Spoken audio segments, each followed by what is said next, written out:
At sa ibang balita, dininig na ng mga senador ang paglusot ng isang Panamanian diplomat sa reklamong panggagahasa sa isang Pilipina. Pero animoy umusok sa galit ang ilang senador sa pangangatwira ng Department of Foreign Affairs kung bakit mistulang napakadaling nakatakas ng dayuhan sa anumang pananagutan.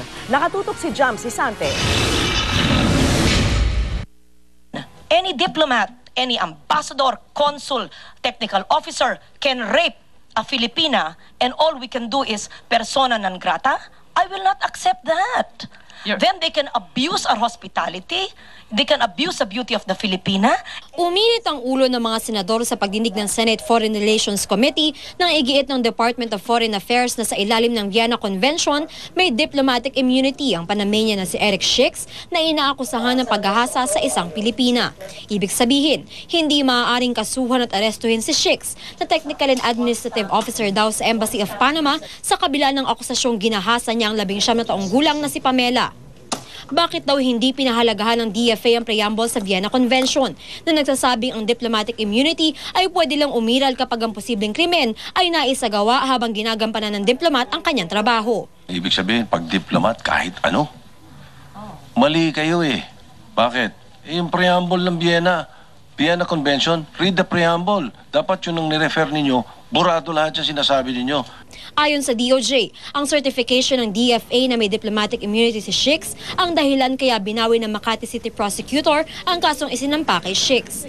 Nakaalis na ng bansa si Shix na lubos na kinadismaya ng kampo ni Pamela. With the very swift and overly diplomatic actions of the DFA and the DOJ, to many of us, it would really appear that it is our government who lawyered for Mr. Shix, and that is so unfortunate. Because, as I said, this could be our shining moment. Tell the world, question this Vienna Convention and insist on our law.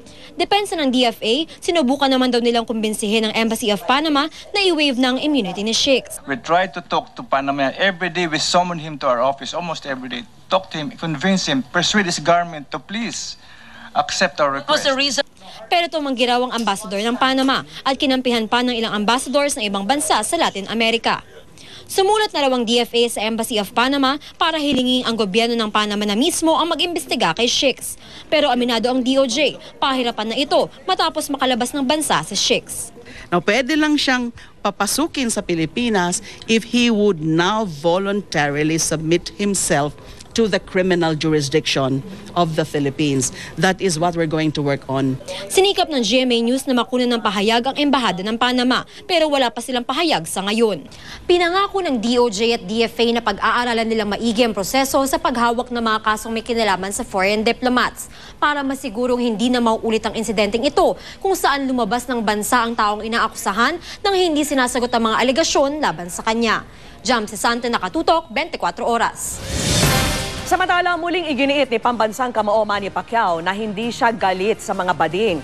Gayunman, nagsorry na rin si Pacman sa mga nasaktan sa pahayag niya kontra sa same-sex marriage. Nakatutok si Chino Trinidad. Unang-una, humihingi po ako ng paumanhin kung may nasaktan man ako. Hiningi yung stand ko kung pabor ba ako o hindi sa gay marriage, and I said I'm against of the gay marriage. Hindi ako pabor sa gay marriage, and I believe God. And yun lang ang sinabi ko. Sa gitna ng paglilinaw ng vlogger na si Granville Ampong sa damaging statements na inakala ng marami ay nagmula mismo kay Pacquiao, nagpalabas pa rin ng paumanhin ang pambansang kamao sa mga nasaktan niya. Pero muling iginiit ni Pacquiao, hindi siya galit sa mga bading. Hindi ko sinasabi na kinukondim ko yung mga bakla. In fact, I have relatives, may mga kamag-anak akong bakla din at mga kaibigang mga bakla. So ayaw ko naman silang masaktan. Inalis na rin ang malaking shopping complex sa Los Angeles na The Grove ang ban na kanilang ipinalabas kahapon laban kay Pacquiao. Pero alang-alang sa seguridad na rin ni Pacquiao, minarapat na lang ng isa sa mga Hollywood friends ni Pacquiao na si Mario Lopez na gawin na lamang ang interview niya kay Pacquiao para sa entertainment news show na The Extra sa bahay ng pambansang kamao. I love the scriptures, yung verse sa scripture sa Bible na love one another as you love yourself and love your neighbor. So I always obey and follow the commandments of God. Sa taunang most powerful celebrity list ng Forbes magazine, pasok ang Pambansa Kamao sa ika-33 pwesto. Mas mataas ang kanyang rango kaysa sa soccer superstar na si Cristiano Ronaldo na nasa ika-44 na pwesto at ang kapwa niyang boxer na si Floyd Mayweather Jr. na nasa ika-52 pwesto. Kamakailan din lang ay napabilang si Pacquiao sa Forbes magazine's most influential athlete kung saan siya ay pumang-apat. Ngayong araw, isang light training lamang ang isinagawa ng defending WBO welterweight champion dahil sa araw na ito nakaschedule ang kanyang pre-fight medical check-up. Okay naman lahat yung medical ko at God is great.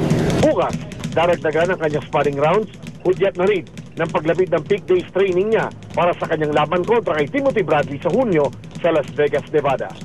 Chino Trinidad Acututo, 24 oras. Kaligtasan mo sa Alerto 24. Malapauntain ang pagbulwak ng tubig mula sa isang tubo ng Maynilad sa Sampaloc sa lungsod ng Manila na tinamaan at nasira. Samantala sa di kalayuang lugar ay may hinagis namang tirgas na dahilan dumano ng banggaan ng truck at kotse si Salima Refran. Naka-Alerto 24. Kitang-kita pa ang pag-usok ng latang ito sa may gutter ng Espanya sa Sampaloc, Maynila, pasado alas 11 ng gabi. Mabaho at nagkakasulasok ang amoy. Ang isang taga rito, agad na sinabuyan ito ng tubig. Ang lata, sinasabing naglalaman ng tirgas. Hala po namin bomba kaya napatakbo kami lahat eh. Ang laki po ng usok niya. Huminto nga po yung mga sasakyan. 3 po nagagis.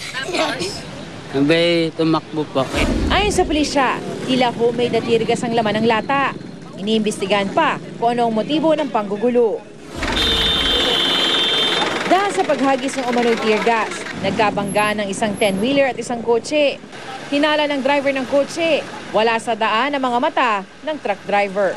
Kita nyo naman yung sasakyan namin, naka sa lane kami. Itong truck kasi na to, kita nyo naman naka out of lane siya. Dito lang naman ako nakalinya sa side na ito.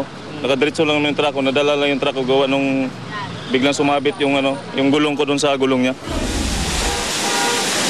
Sa lakas sa taas ng tubig, aakalain mong may instant fountain sa kanto ng Fajardo at Lacson sa Sampaloc, Maynila bandang 1:00 ng madaling araw. Umabot pa ito ng hanggang 15 talampakan o halos abuti na mga nakasabit na kable ng kuryente.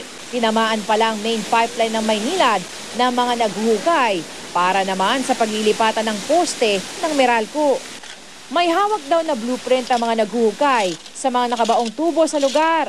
Pero depensa ng contractor, hindi raw lumabas doon ang mainline ng Maynilad. Meron po kami mga plano na sumusunod, kaya lang hindi po namin masabi kung bakit po mayroong bumulak na tubig sa ilalim. Higit 1 oras nang tumatagas ang tubig dito sa may Lacson at Fajardo sa Maynila. Ayon sa mga residente, alas 11 pa raw ng gabi na magsimulang bumulwak ang tubig. At habang lalong tumatagal, lalo ring lumalakas ang pagtagas nito. Alas 2 na ng umaga na sinimulang kumpunahin ng Maynilad ang nasirang pipeline. Nakaranas sa mahina hanggang walang tubig ang mga naninirahan sa lugar dahil sa pagkukumpuni. Salima Refran, naka-Alerto 24. Balita sa Malolos, Bulacan, patay sa pananambang ng mga sospek na naka-motorsiklo na naman ang isang pulis at ang kanyang abogado. Ang mga biktima ay kadadalo lamang sa pagdinig sa korte.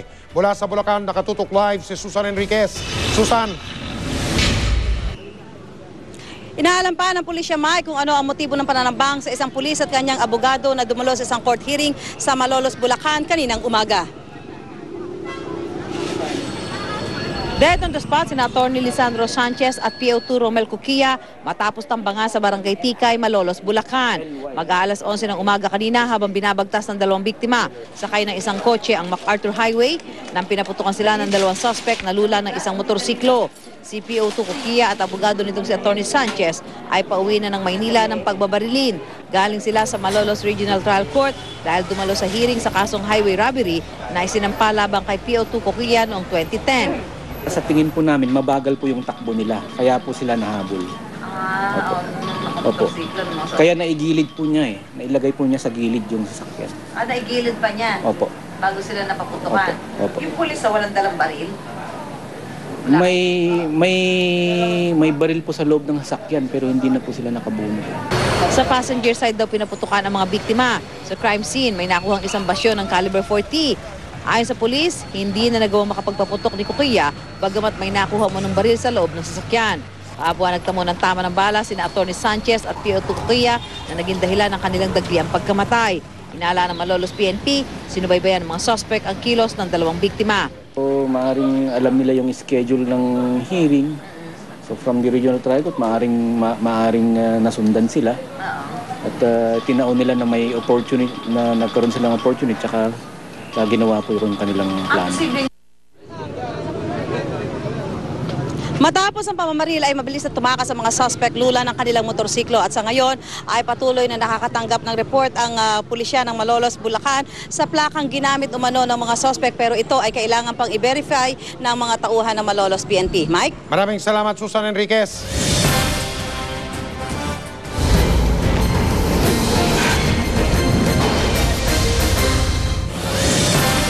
Umaasa ang mga kaanak ng misis ni Chief Justice Renato Corona na sa pagharap niya sa impeachment trial sa Martes ay mabibigyang linaw rin ang issue sa kontrol at pagmamayari sa Basa Guidote Enterprises Incorporated, ang kumpanya ng pamilya ni Ginang Cristina Corona. Nakatutok si Sandra Aguinaldo. Kabilang sa mga nag-aabang sa testimonya ni Chief Justice Renato Corona ang mga kamag-anak ng kanyang asawang si Cristina. Hanggang ngayon kasi, hindi pa rin nagkakasundo sina Cristina at ilang miyembro ng pamilya Basa tungkol sa pagmamayari ng Basa Guidote Enterprises Inc. of BGEI. Sa pagharap ni Corona sa impeachment court sa darating na Martes, may panawagan ang pinsan ni Cristina na nakabase sa Amerika. Ang gusto lang talaga namin na makakuha ng justisya at saka just for the truth to come out. So ngayon, maapi naman kami na lumalabas ng truth. You know, now we just have to make sure na sabihin na rin ni Chief Justice ang katotohanan. Ang ama ni Ana at ina ni Cristina ay kabilang sa 5 magkakapatid na nagmana ng BGEI. Pero napunta kay Cristina ang kontrol ng kumpanya. Kinasuhan nila ng estafa si Mrs. Corona. Libel case naman ang ganti ni Cristina laban sa kanyang mga kaanak. Nanalo si Cristina at nagpalabas ng warrant of arrest ang korte laban sa ilang kamag-anak niya.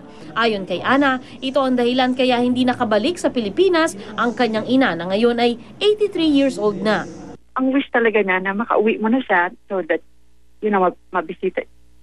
Oh my God. Sorry, Tanda.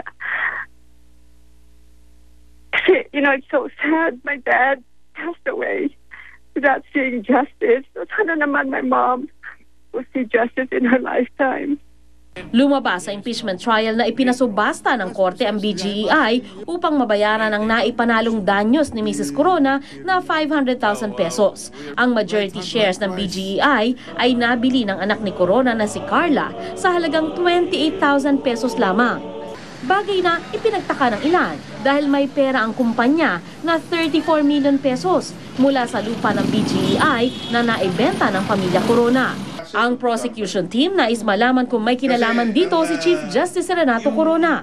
Sabi pa ni Representative Reynaldo Umali ng prosecution team, baka pwede pang mabawi ang mga ari-arian mula sa mga Corona. Flawed yung proseso, pero ang pinaka-importante, patay na si Jose Basa and therefore hindi na pwedeng makuha yon, yung shares na yon. At sabi ko nga sa aking legal team, pag-aralan nyo, tulungan natin sila Ana Basa because they deserve the justice that was taken away from them. We will probably be talking to our lawyers to see where we go from here.